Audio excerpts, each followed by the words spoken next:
What's going on, people? Little update of what I'm doing on the 30-gallon. Plants are all doing well.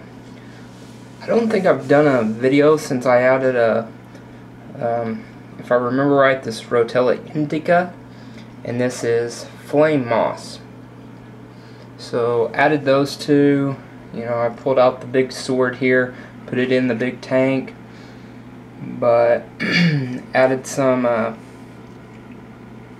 more glosso, and I think that's like Stratica repen or something like that.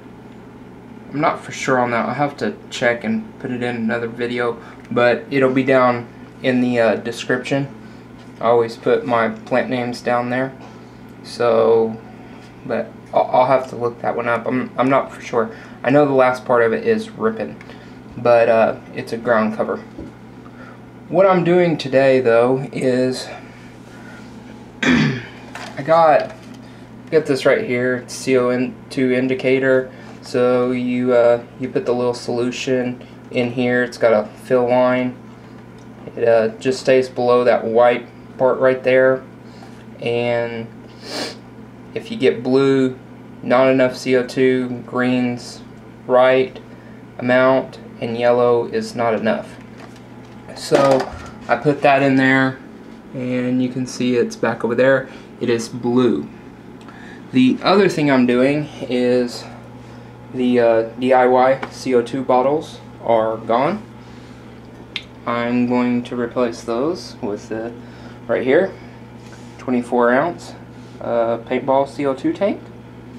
Then I got this right here. It's got a glare on it. It's Aquatex regulator with solenoid for paintball tanks. It's got 2 gauges on it. Tell you what the pressure is in your bottle and what you're letting out. It's got a nozzle to adjust the CO2 coming out. So we're going to get that hooked up. Here's what that looks like. I've already got the line started on it. It also comes with a drip or bubble count with a check valve in it. So there's that. So I'll get this hooked up and show you how it looks. Okay, here's basically how I got it set up. Right there you can see it's showing about 50 pounds on this side. That's the output side. It's holding it's probably about almost 800 pounds PSI. It's a little bit over the green, and I'm not for sure why that is. I took it to Academy Sports to get it filled, and they could actually only fill it to 20 ounces, even though it's a 24-ounce paintball tank. The machine wasn't quite getting it full, but it is showing it's a little bit past the green, but it should be okay. So just kind of pushed it up there, and then right there is my bubble count. It might be just a little bit over 1 bubble a second, maybe like 1.5. But see how that's doing. It's kind of towards the end of the day right now. It's about 4 o'clock, so my lights aren't going to be on a lot longer. So I'll wait and see how it's doing tomorrow, and if that indicator doesn't turn green, I'll turn it up a little bit more, and I'll just keep kind of increasing it until that indicator shows green.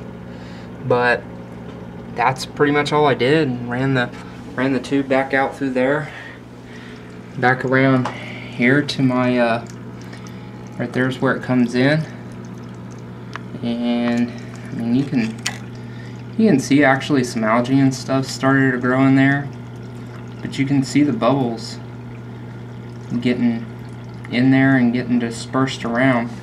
Hey, get down under these cords.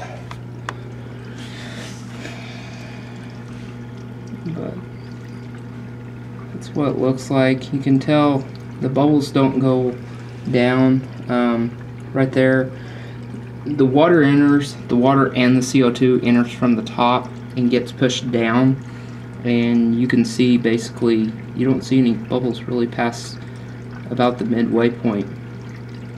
So if you're staying in there, if this does work, that algae really should kind of start breaking down and going away, but we'll see what happens. But that's what we've got right now. So I'll wait, and I might add on to this a little later after, you know, like I said, a couple hours of this running. My lights go off at 7, so what, that's 3 more hours it should run.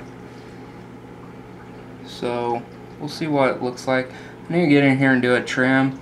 What's funny is, from the last time I trimmed the plants, the wisteria this time is growing really thick and kind of compressed together or compact together. It's just staying real dense, and it's you can tell it's growing.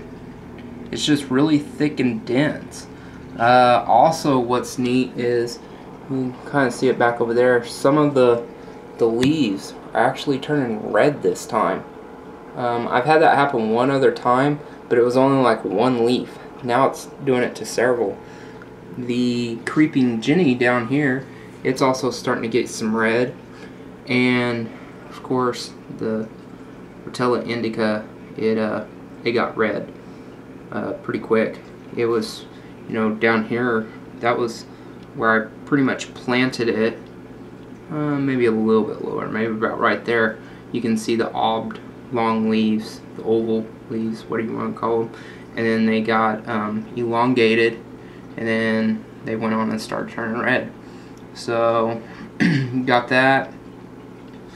The Rotella, I need to get some kind of stone in here or something and get it planted down off of it so it's not floating, but it does really well up there.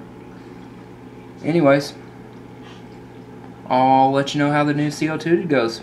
Y'all have a good one.